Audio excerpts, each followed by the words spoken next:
Hola, con frecuencia se nos dificulta un poco la elaboración de circuitos impresos a doble cara, esto debido a que no siempre se cuenta con la posibilidad de manejar con la destreza y el suficiente conocimiento los programas editores y las tecnologías para la impresión de estos sobre las láminas cobrizadas, así como también el uso de los insumos y procesos fotosensibles. La idea de este tutorial es mostrar que también lo podemos hacer de manera artesanal con el uso de los métodos expuestos hoy para que la elaboración de estos circuitos esté al alcance de todos. Lo primero es hacer el diseño del circuito por ambas caras. Esto lo puedes hacer usando programas como Circuit Maker u otros, o también de manera simple sobre una hoja de papel. Lo importante es que haya una total simetría entre ambas caras. Esta simetría quiere decir que al doblar esa hoja de papel exactamente por la mitad y una sobre la otra, ambos diseños coincidan exactamente en sus puntos, el uno con el otro.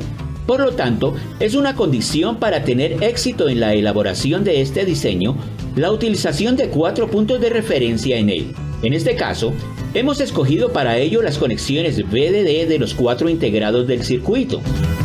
Al voltear una cara por debajo de la otra y observar a trasluz, logremos que haya esta coincidencia entre todos los puntos.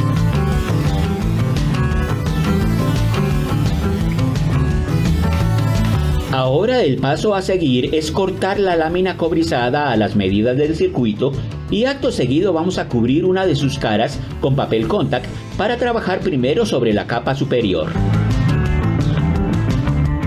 Antes de continuar, cortaremos varias tiras de 1 milímetro de espesor con el mismo papel para usarlas como máscaras de pistas. El uso del Sharpie, en este caso, no es posible, dada la densidad de las conexiones en el circuito, aunque sí lo usaremos para ciertos puntos. Colocamos el trozo de baquelita entre la impresión doblada del circuito a manera de sándwich y con una de sus caras cubierta tal como dijimos anteriormente. La impresión deberá estar previamente ajustada de forma que a trasluz todo coincida simétricamente para así poder marcar con exactitud cada uno de los puntos. Esto lo haremos con un elemento puntiagudo.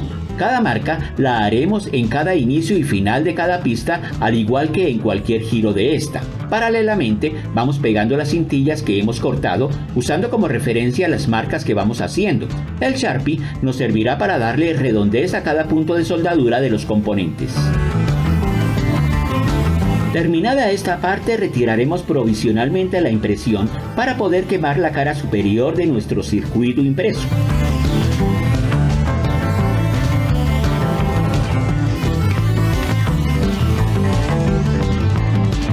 Antes de continuar con la cara posterior, haremos las 4 marcas que nos servirán de referencia.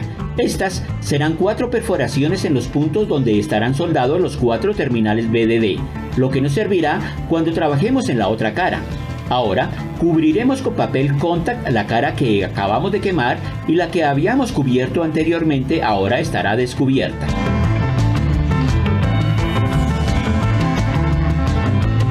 Ahora, con la ayuda de un alfiler, traspasaremos en la hoja impresa uno de los puntos BDD y con la punta saliente penetraremos el orificio que corresponde en referencia para poder ubicar la hoja exactamente donde debe estar.